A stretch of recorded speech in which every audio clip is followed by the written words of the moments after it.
What is up, guys? Lord Nick here, bringing you another One Piece related video. This video, guys, is going to be discussing one-drop black events. Are these cards too powerful? Do these cards kind of upscale the power creep in black? Short answer before we get into the video. Yeah, I think they are. I think these are kind of problematic design cards, not because they are not good cards, but in fact the opposite of that. I think they are too efficient. They are too good. They offer too much non-counter playability when used in the right decks with the right builds. And they kind of force decks, because now they're forcing every archetype to have something similar to this, or they're all just going to use the ones that are generically the strongest, like Ice Age, and they're going to show up in like every list, and it might force people to just build that package into every list. So let's get into it. Let's kind of figure out, well, if that's the case, why has Patchwork not been used, right? Like, are the other two just that much better than Patchwork? Let's jump into it. Let's go. Maybe. I'm hitting buttons and buttons aren't working. So why are these played? We're going to talk about the two demons Ice Age and Tempest Kick. Now, we could also talk about Great Eruption, but it is banned currently. But while talking about Tempest Kick, we can kind of discuss Great Eruption a little bit. So why are these played? Well, Ice Age is played because it's a 1-drop reduced by 5. That combos with any of your KO cards to reduce at least a 6th cost in most cases, if not something higher than that.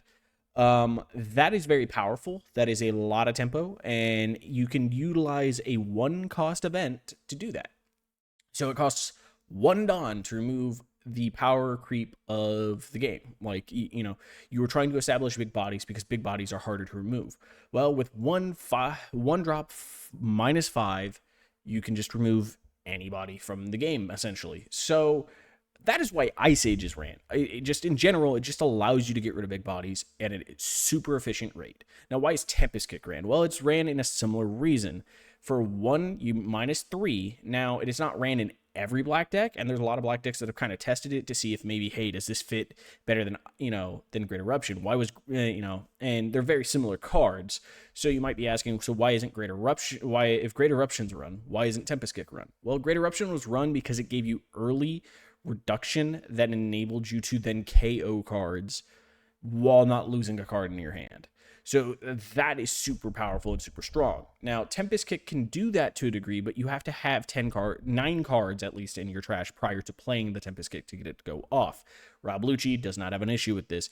Gecko, if he high rolls into a couple of cards, can get there pretty fast as well. So it should be utilized by both of these decks, but it's really only utilized as a 2, maybe 3 of in most Lucci lists that I see. Occasionally, it does go up to the 4 of. The card is super powerful. It is super good. It just doesn't do as much of a reduction, and it has kind of a catch to it.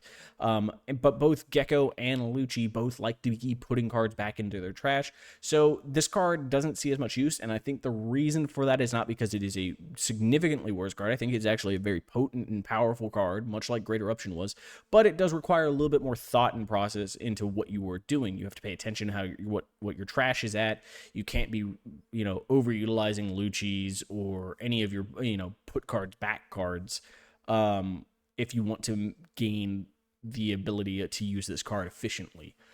In the case of Gecko, there are a couple of turns in a row where you could just be dropping a hog back into like Absalom or something, and that's 2 cards a turn. If you're not paying attention and if you're not hitting something like a Sindri often, you're not going to constantly put those cards back at that same rate. You might be able to put, Mill2 with your Gecko ability, but if you're playing any of them out of your hand, that's immediately a -2 cards to your trash. So it takes a lot of thought, a lot of effort, and I think that part of that is the reason that it's not played, is that people don't want to think about it. They don't want to have to put that effort in. It's another way that you could potentially misplay, so the upsides of the card can be negated by your own ability to misplay using it. Whereas Ice Age is just a -5 right off the bat. Note, at one point, Ice Age was considered really bad, but that was back in a meta where we didn't have as efficient or good black removal, and now we do. There weren't a lot of good dual-colored decks that could utilize this card either.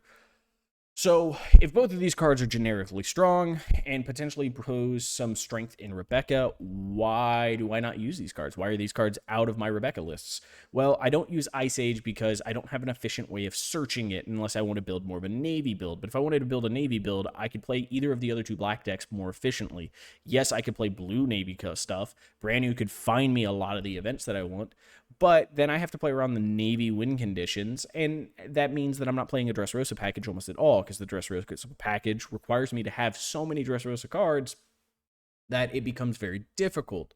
I honestly, in most of my decks, don't like going above 12 non-Dressrosa cards in the deck, because the efficiency of my leader ability astronomically goes down 10 or above. So at 12, I think is kind of the maximum, maybe up to 15. But if I'm up to that many numbers there, then my leader ability becomes less useful, which negates the whole premise of the leader. So that's a big reason why I haven't been running Ice Age. Well, Tempest Kick is relatively new. Tempest Kick also gives you just a draw card. Rebecca does like to mill herself, and you can get to 9 cards in trash relatively fast, relatively early. And for a while there, I was actively testing lists with Tempest Kick, and I thought the card added a lot of value to Rebecca because of the fact that it enabled draw, so all these cards that were non-Dressrosa type, I had a better chance of finding, opposed to just my Dressrosa cards with my leader ability and searcher. So I did like Tempest Kick quite a bit, but this led me to kind of asking the question, well, why wasn't I trying out Patchwork? You know, that's a searchable card that does a similar effect. Yes, it doesn't replace itself, but is its secondary effect good enough? And so I hadn't really considered Patchwork. So for those that don't know Patchwork, I should have made a slide about to discuss the card itself, but let's just go back here to where we have a slide that talks about it a little bit. So what does Patchwork do? Patchwork is a 1-cost event that does a -3 cost to a character. That's pretty good. It's on par with Tempest Kick, except like I said, it doesn't draw you a card. Then, up to one of your opponent's characters with cost 0 will not become active in the next refresh stage. So, what is the benefit of this card? Well, this card actually has innately a very strong value in and of itself outside of just the cost reduction as a way to set up for a KO. If I don't have one of my KO cards, but my opponent has like a 3-drop Zoro or a 3-drop threat on the board that is an efficiently statted 3-drop 5 attacker or whatnot, I can reduce it. Or if I have a 10-drop Kuzan on board, I can reduce an 8 cost that's rested to 0, and then I can make that 8 cost not be a problem. Or if I have that Kuzan on board, I can reduce that 8 cost that's not rested down to range of being KO'd, or 9 cost down to range of being KO'd, and then any rested character, 5 or less, now does not refresh. So you can have a lot of power behind this card with the particular builds that I've been going with. But I hadn't really been considering it. I'd been really focusing on a kind of character build, really focusing on the fact that Rebecca's weakness is the fact that she can't attack. So I was trying to make up for it by constantly figuring out how to slot in characters, how to build these decks so that they fit in and function properly. So if I were to rate Patchwork compared to them, is Patchwork a great, good, okay, bad, or horrible card? I would honestly say it's somewhere between okay and good. And in the right deck, it could potentially be great, like, you know, kind of like Great Eruption in the past. The biggest thing is that Great Eruption, unlike any of the cards that we mentioned, had no downside to the card. There was no way that you had to figure out how to play. You didn't have to play around your trash at all. You didn't have to worry about using it as a cycle because it just replaced itself. And it just gave you a -2 to something right off the bat, which is why it was just too generically strong of a card. You know, the downside of Tempest Kick, if you don't manage your trash properly, it's just a draw. It's just a draw one, you know, trash one, draw one, which isn't bad, but that's not necessarily what you want it to be. Ice Age is just a generically good card, but once you use it, it's gone. Now, Patchwork is somewhere in between. It doesn't do a -5 like Ice Age, but it has another effect that can be activated pretty easily and pretty consistently with a lot of the minuses that Dressrosa has. So in the Dressrosa specific package, if we are building a Rebecca list, I think it's actually a pretty good card. I just have been overlooking it because of the fact that I've been trying to make up for my leader's lack of ability to be a tempo-oriented leader. So with that being said, which one is the best card? Well, in regards of overall, I think I've kind of addressed each of their strengths and weaknesses pretty well. Ice Age is the best overall reduction card because it enables you to be able to KO almost anything.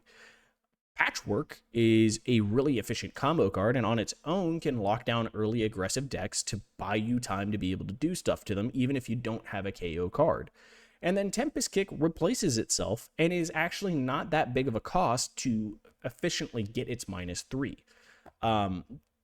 On top of that, they all have somewhat meaningful triggers. You know, Ice Age KO is a 3 cost. Same thing with Tempest Kick. I do like Patchwork's trigger a little bit more than the other two because it is a draw 2 trash one, and that is a pretty efficient thing to do, because if in a situation that I am ahead and I take this as a life and I don't necessarily need it, I can just trash it, get 2 cards, and I might be able to just stall. You know, if I just need to be able to get cards to stall out, I can do that.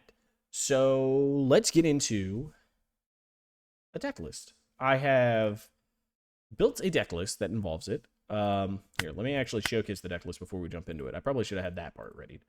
But, so, this deck list is basically my hybrid build. It was my hybrid build. The biggest difference that I had with this deck list was when I was looking at my hybrid build, I was getting kind of frustrated into specific matchups. Now, I had told you guys in the last video that I insta-lost to Peronas and I insta-lost to Boas. That was completely true. And I thought that my Lucci matchup would arguably get better because a tempo list did better into Lucci in my previous testing. Now, it did better into my previous testing because I had efficient cards like a Tempest Kick to remove a character, and then I was running Sabos previously in a tempo list to be able to help remove multiple characters. And in this case, I didn't have either of those in my previous list that you saw earlier this week, at Thursday specifically. And because of that, I actually didn't get better into Lucci. I thought I would, but I ran into a lot of issues, the same issues that I've been having, which is I was relying so heavily on characters to give me cost reduction that I couldn't actively KO the Lucci's characters at an efficient way. And then, of course, whenever he sets up a Sabo, we were just kind of doomed anyways. So while I didn't add in more things that allowed me to get around Sabo play, I thought, you know, I have some efficient numbers to that. The thing that I needed was early cost reduction to combo with 3 cost removers. And on top of that, I felt like I didn't really want to add in a Sakazuki. So where the Kobes are would have been my Sakazukis. But I didn't want to add those in because it would have pushed me up to about 22 no counters in the deck. And I really didn't want to go that far. Well, at the time, I was only going to put in 2 Patchworks. So I still went to 22, but I added in some more efficient cards to generate with it, and I've kind of been testing it, and I've liked it so far today. So we're going to kind of show off this list.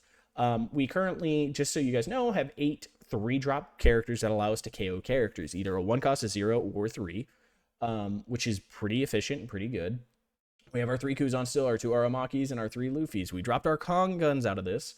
And then we also got rid of our Orlumbuses, and the biggest reason for that is because I didn't have as many 1-drop characters. Now, I still had the Rebekahs, but I didn't want to have to be forced into the Gyats. On top of that, something like Hajrudin, where yes, only one of them is really efficient at having for cost reduction, so I can't stack them like I can stack an Orlumbus to a degree.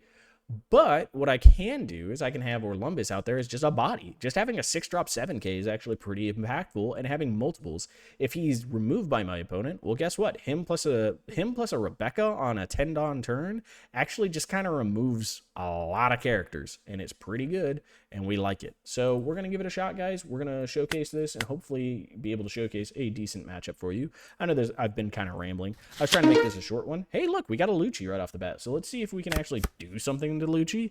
If we don't get better into the Lucci, well, I'm not sweating too much about it because I've already kind of prepared that this is mentally not the best matchup for me. He did choose to go first, which is decent for us. Now note, I could be running Leos in place of like the Kobes here. The reason I went with the Kobes is 1, he reaches a little bit farther. 2, he can be brought back by Rebekah, and 3, well, he can actually work with Hajrudin, whereas if you didn't know, you cannot work with Hajrudin if you are a Leo, because they both require you to rest your leader. So they just don't work. Same thing with Cavendish. So like there was just a couple issues with those type of cards while I was trying to move into more Hajrudin build. All right, so he's coming at us for 1. This early in the game, I really don't mind it. Hey, look, we actually got a Coliseum. That's pretty good. Oh, he's just coming at us for another one. We'll give him the Kobe for now, because we can honestly get that back. That's not a big deal, and we can just swing our Rebecca into this because he has no way of removing it now. Okay, thank you. I appreciate that, sir. Oh, that works too. I doubt he lets us. Maybe. I doubt he gives us anything to keep this guy on board. I think he just lets it die. Yeah. Then we're just going to deploy the Kyros. Hey, look, another Kyros trash. So now we have options in our trash. We have Kobe, we have Kyros, we have Luffy. Sadly, we lost one of our Gravity Blades, and that is a pretty useful card in this matchup. We now have a card. We are telling him he needs to be able to remove this. But we actually have a turn where we get to swing with him, which is really nice because he can't remove this with 5. Like, with 5, he just can't get rid of it. We have pretty efficient next turn, too, because we can on-curve Hajrudin, which isn't bad. He's got nothing super efficient in his yard right now, either. He could choose to reduce something. Probably here. He can then play a Lucci if he wants. Which is a decent-sized character. It just doesn't do anything for him. No block. We'll give you a 2K because I don't want to go down too much right now. I do kind of want to play the 100. Okay, yeah, that's fine. Okay, you get my 1 cost, but we don't play Orlumbus for that reason. So we're not going to actually develop the Hajrudin. What we're going to do is we're going to tap stage, keep him alive. It goes to my turn. We're going to remove this Lucci. So we're going to do -3. No effect. Deploy a Rebecca. We're going to grab back a Kyros. We're going to pop you. Attack 5. We could probably should have attacked 5 first. That's an order mistake there by me. But that's just in case there's something out of life that he could trigger to try to KO something. That's an order mistake by me.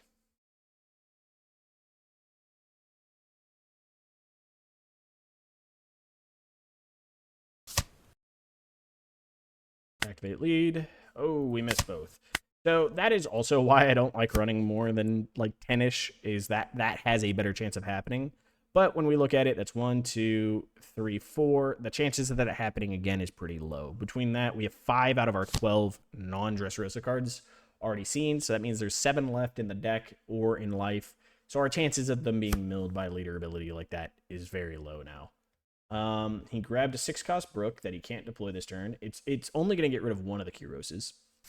So that's pretty good for us. We are going to just eat the damage because he can't KO our Rebecca this turn. Oh, and we get a Sabo. That's pretty good for us, actually. So we're going to attack 5.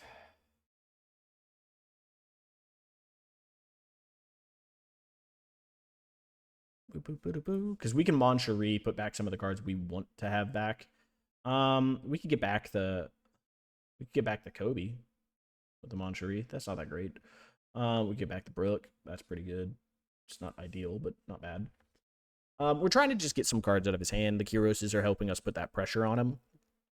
So hopefully we can do something here. I do kind of want to stick the Aramaki, but I'm really afraid of what his options are this next turn. Because he could have for all we know, he could have an Ice Age in hand. Oh, he took it. All right, we're going again.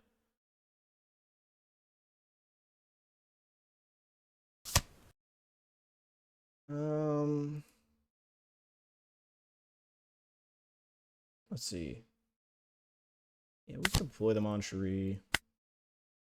Put back the Aramaki and this.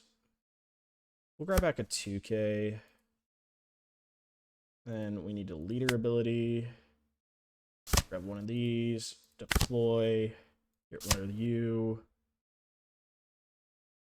Probably the Searcher, because we kind of want to hold on to the rest of that.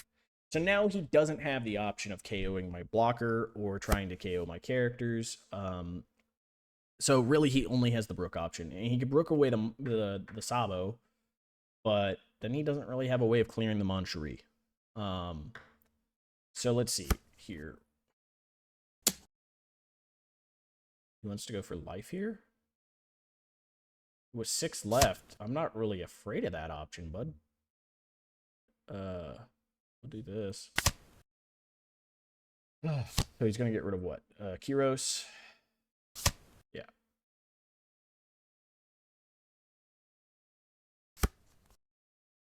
Um,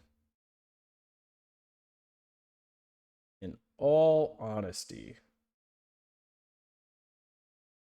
I'm just gonna play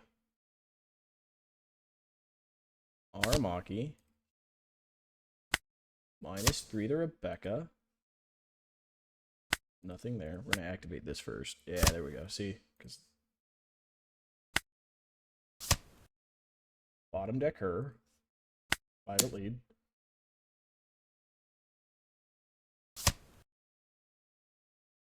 Get another 6 attack at lead.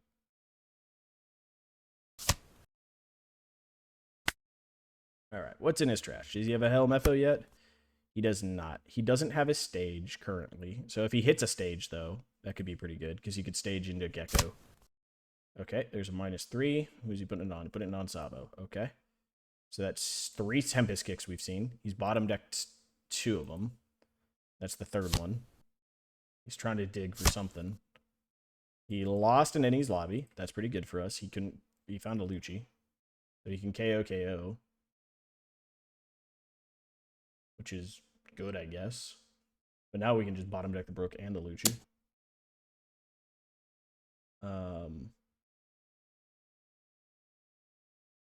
We'll block.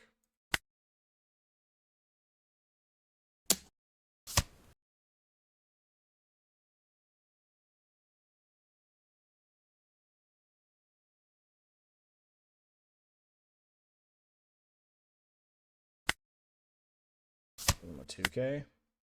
I don't see what his plan is here. There's his Gecko. Is he going to bring back Lucci Suru? He's trying to KO this guy? I was about to say, I was like, what? You're trying to KO him? That doesn't seem like a play.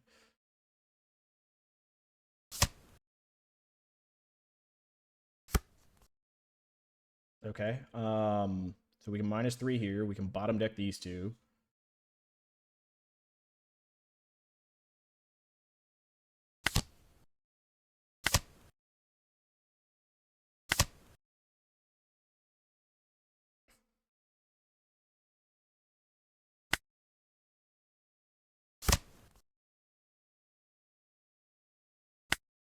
Private life.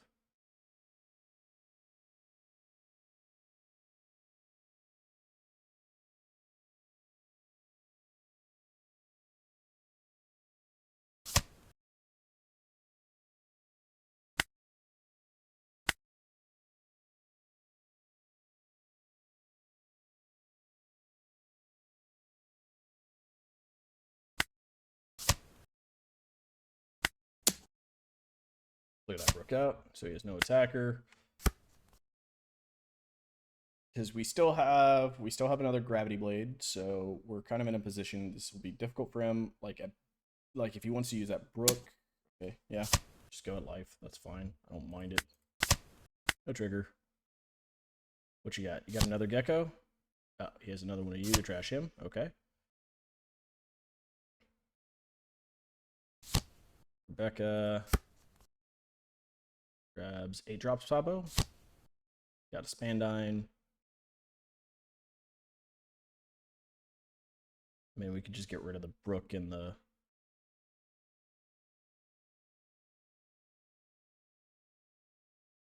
Sabo, I assume is what he's deploying, or the other Lucci he's trying to deploy.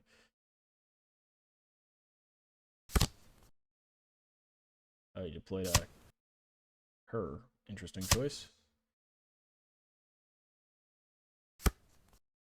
Okay, so we have a different play that we need to do here. Because we need board state. Deploy. -4. Draw. I want the Luffy. He's low on cards. All right, so watch this. This Moncherie, bottom of the Brook. We've eliminated 1. 7 into 4.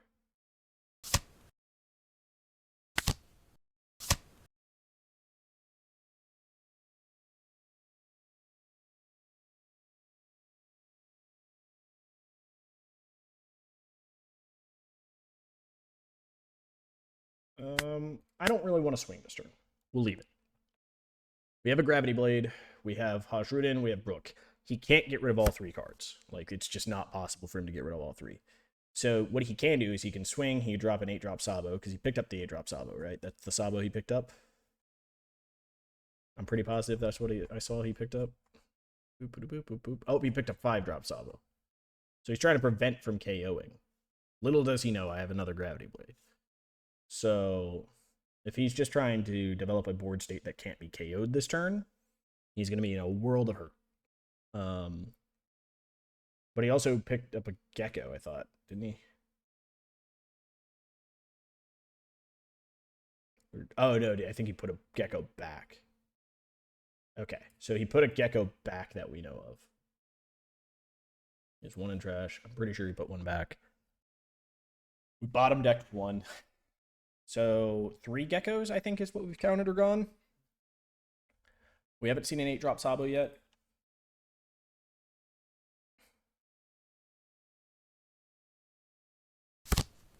There's this 5-drop. Cool. We're gaming. We're 100% gaming. We get rid of these blockers and we can go for game next turn. Well, not game, but we can reduce him to basically nothing. So he dropped a Lucci and a Spandine.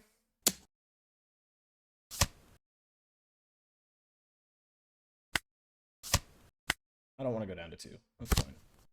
Second Sabo. Okay, so we're going to remove both Sabos. Honestly, actually, we're going to remove both Sabos and a Rebecca.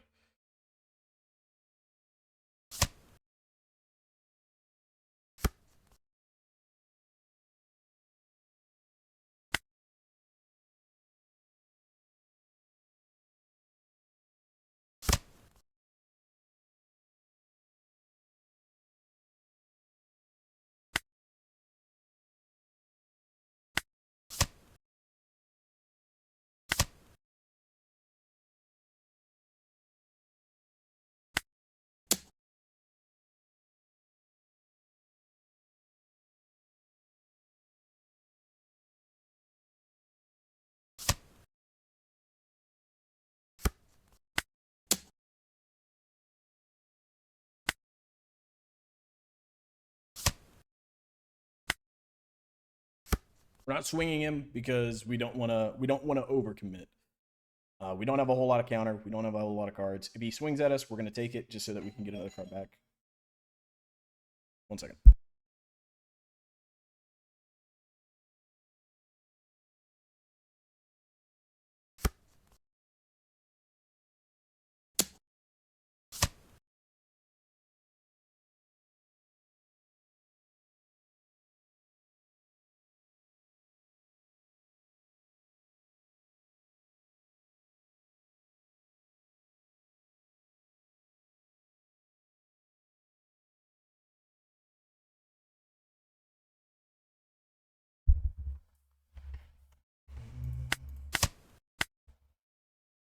Not sure who that is. Somebody at my door. Probably going to kind of ask me to be quiet.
Oh, do I lose here? Oh man, I can't believe I'm going to lose this.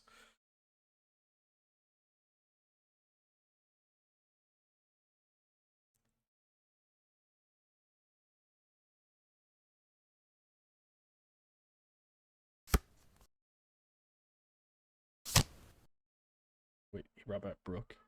He didn't have a Spandine. He wasn't able to KO it. I think that's GG then, gents.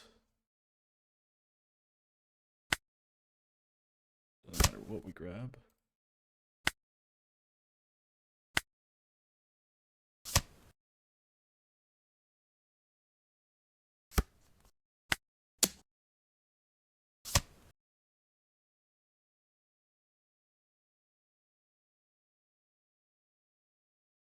We win against the Lucci boys. Let's go. I told you guys I hadn't beaten one in forever, and we beat one. Let's go. And I hope you guys enjoy the video. And until the next video, guys, I hope you have a wonderful, wonderful day. Bye, guys.